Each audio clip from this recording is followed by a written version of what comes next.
Berkshire shares have increased more than 2,000% in value. One of the largest market capitalizations in the world, and it could grow a lot larger since Warren Buffett shows no sign. My favorite fable as a child was Aesop's The Tortoise and the Hare, about the famous race between a fast, arrogant rabbit and his much slower shelled counterpart. After gaining a sizable lead, the hare decides to take a nap during the race, believing his victory is all but assured, until the hare wakes to find that the tortoise has passed him. Despite making a mad dash towards the finish line, the hare comes up short and loses the race. While most people see the moral of the story as don't be overconfident or slow and steady wins the race, I see it as a warning against terrible decision making. After all, it's the hare's bad decision, not the tortoise's good decisions, that leads to the hare's defeat. Investment consultant Charles Ellis applied this framework in his book Winning the Loser's Game. In a winner's game, the outcome is determined by the correct actions of the winner. In a loser's game, the outcome is determined by the mistakes made by the loser. Ellis explains how investing is inherently a loser's game, because most investors who attempt to beat the market, those who try to win, typically underperform in the long run. For example, using excessive leverage or paying high fees for expected outperformance are two common ways in which would-be winners become definite losers. The better strategy for investors then is not to try and win, but not to lose. Too many people in the financial community obsess over the optimal way to invest, when their time would be better spent steering clear of actions that could lead to ruin. If you enjoy this content, please smash the like button, hit subscribe. Let's get back to the video.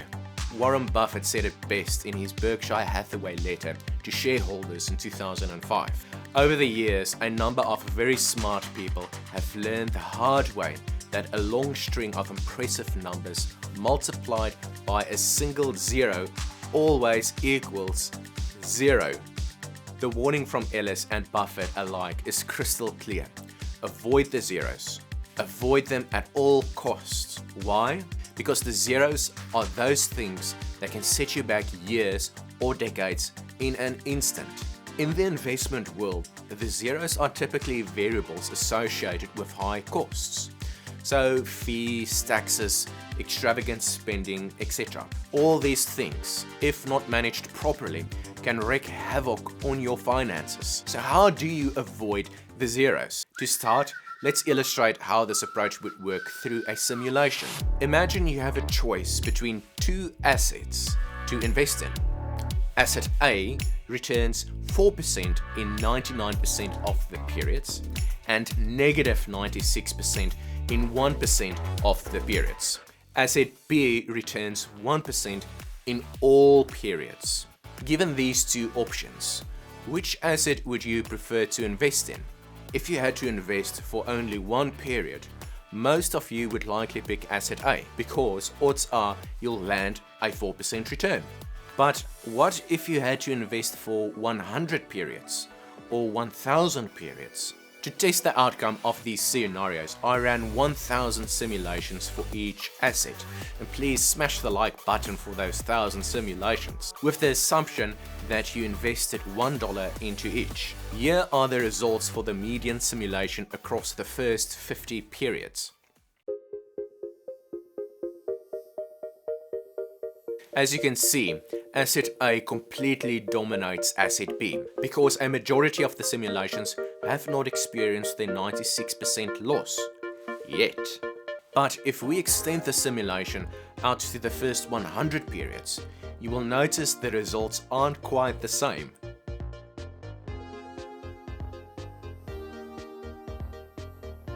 Now asset B leads.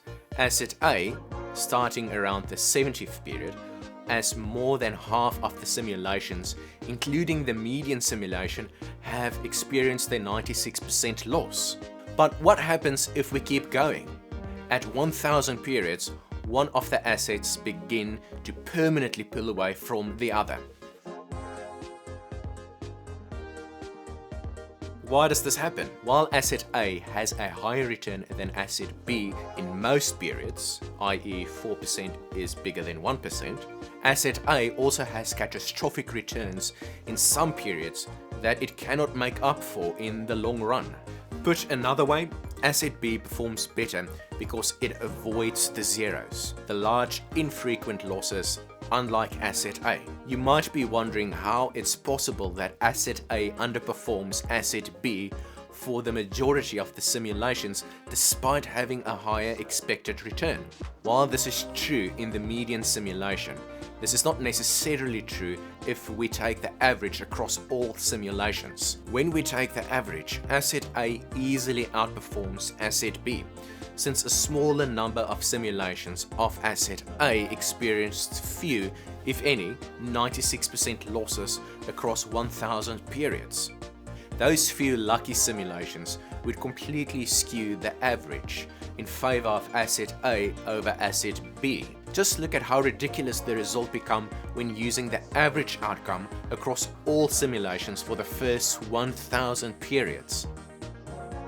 In this instance, asset A clearly dominates, though only due to luck. You can imagine how someone might market asset A without disclosing that it's the result of chance. But you don't have to imagine this hypothetical scenario, because this is exactly what many zero investment strategies do. They ignore all the losers and market the winners to unsuspecting victims. They have to do this because no one in their right mind would hand over their money to these financial charlatans. I used to think my edge in life was being smart, but really it isn't. My edge is not being stupid.